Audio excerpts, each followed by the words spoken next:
Soapdish is an odd film because on the one hand, I didn't really care for the narrative. I didn't think the development was that great. But visually, it's quite a treat. It was released in 1991 and it does feel like it's kind of locked in time. The costumes are obviously now very dated. The behaviours are dated because it's set around a TV studio. A lot of the technology is quite dated as well.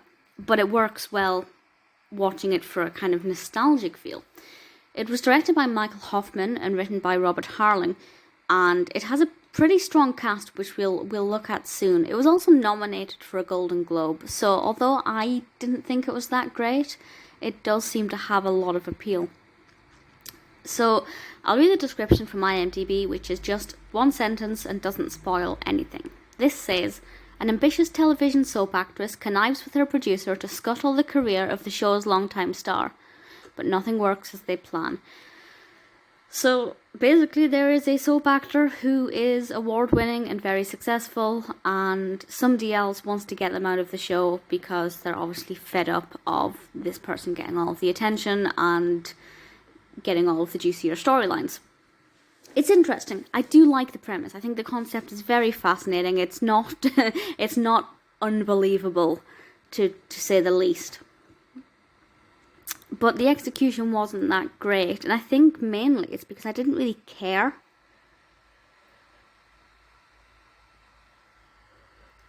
I didn't really care about any of the characters. I didn't really root for anybody. I didn't want this person to succeed more than that person. I just didn't feel any emotional connection to anybody's journey in this. That's not to say that it's not an emotional film, but for the most part it's just overly dramatic. But given the fact that it's about a soap opera, and it's, quite an insane storyline. Realistic, but insane. It's allowed to be dramatic. I have no problem with that at all.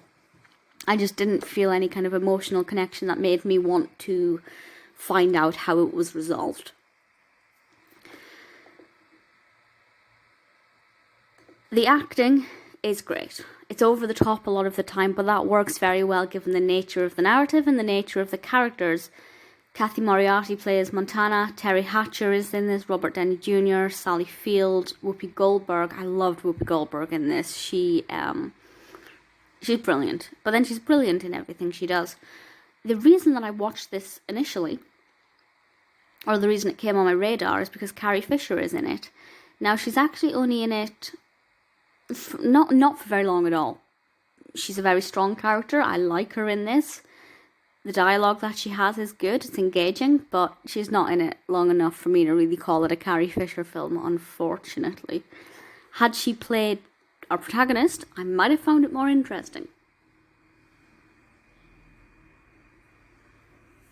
The acting all round is good though, and the Golden Globe it was nominated for was the best performance by an actor in a motion picture, comedy or musical, and the nomination was for Kevin Kline. Which, fair enough, good performance, I have no issues. So would I recommend it? I think I would. I kind of enjoyed the time I spent watching it, because there were, as I said, aspects, the costumes, the set design, the attitudes. I liked that it was over dramatic as well, quite flamboyant, a lot of very dramatic personalities. So although the narrative didn't live up to my expectations, unfortunately, there was a lot of other things going on that I did enjoy that made it quite enjoyable to watch. I can't see me ever watching it again, but I would recommend it. I enjoyed the time watching it. It doesn't have enough to kind of make me want to rewatch it, at least no time soon. But for what it's worth, I'd say Soapdish is definitely worth at least one watch.